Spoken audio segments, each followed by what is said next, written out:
मैं कई दिनों से बेरोजगार था। एक एक रुपए की कीमत जैसे करोड़ों लग रही थी। इस उठापटक में था कि कहीं नौकरी लग जाए। आज मेरा इंटरव्यू था, पर दूसरे शहर जाने के लिए मेरी जेब में सिर्फ 10 रुपए थे। मुझे कम से कम 200 रुपए की ज़रूरत थी। अपने इकलौते इंटरव्यू वाले कपड़े रात में धोकर पड़ोसी के घर से प्रेस को मांग कर तैयार कर लिया और अपनी योग्यताओं की फ़ोटो को बगल में दबोच के इंटरव्यू देने के लिए निकल गया। क्योंकि मेरे पास कोई साधन नहीं था, इसीलिए मैं यह सोच के निकला कि रास्ते में बस स्टैंड के आसपास मुझे कोई संपर्क का दिख जाएगा और मैं उसके साथ शहर में अपना इंटरव्यू देने के लिए चल दूंगा। लेकिन मुझे वहाँ पे कोई भी नहीं दिखा। काफ़ी देर खड़े रहने के बाद भी मुझे वहाँ पे कोई नहीं दिखा। मेरा मन घबराने लगा और मुझको मायूसी होने लगी कि मैं अब क्या करूँगा। अब तो मेरा इंटरव्यू छूट जाएगा। लेकिन मेरे दिमाग में एक विचार आया कि मैं मंदिर के पास चलूँ। मेरे पाँव अपने आप मंदिर के पास जा पहुँचे। भगवान की मैंने अर्चना पूजा की।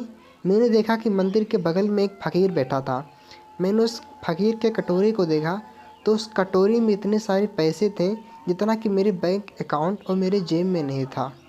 मैंने भिखारी की हालत को देखा और समझ के बोला, और बाबा क्या हाल है।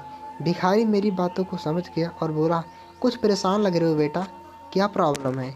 तो मैंने अपनी सारी मुसीबतों को बाबा को बताया, फ़कीर को बताया। तो फ़कीर ने कहा, अच्छा ठीक है। तो फ़कीर ने अपने कटोरे में से 200 रुपये को निकाल कर हमको दे दिया। लेकिन मैंने उनका पैसा लेने से मना कर दिया। लेकिन फिर भी मुझको पैसे की ज़रूरत थी, इसीलिए मैंने फ़कीर का पैसा लेकर के और बाबा को यह बोल दिया कि बाबा, मैं इंटरव्यू देने के बाद आपके पास आपका पैसा देने के लिए वापस आऊँगा। तो फ़कीर ने कहा, ठीक है बेटा, तुम जाओ, जब तुम्हारे पास पैसा हो जाएगा तब तुम मेरे लिए पैसा लेके आना। इतना कह के मैं इंटरव्यू देने के लिए निकल गया। दोस्तों, मेरा इंटरव्यू में सिलेक्शन भी हो गया और मेरी नौकरी भी मिल गई। जब मैं इंटरव्यू से लौटा तो मैं सोचा कि चलूँ बाबा से मिल लूँ एक बार। लेकिन जब मैं मंदिर के पास पहुँचा तो वहाँ पे काफ़ी भीड़ लगी थी। मैंने लोगों से पूछा, यहाँ पे क्या हो रहा है। तो लोगों ने कहा कि एक फ़कीर बाबा एक्सपायर हो गए हैं, उनकी मृत्यु हो गई है। इतनी बातें सुन के मेरे दिल को बहुत चोट लगी और मेरी आंखों से आंसू बहने लगे। उनमें से किसी ने कहा कि बाबा के पास 200 रुपया था जो अपने दवाई के लिए रखे थे, लेकिन उनका 200 रुपया वो किसी को दे दिए।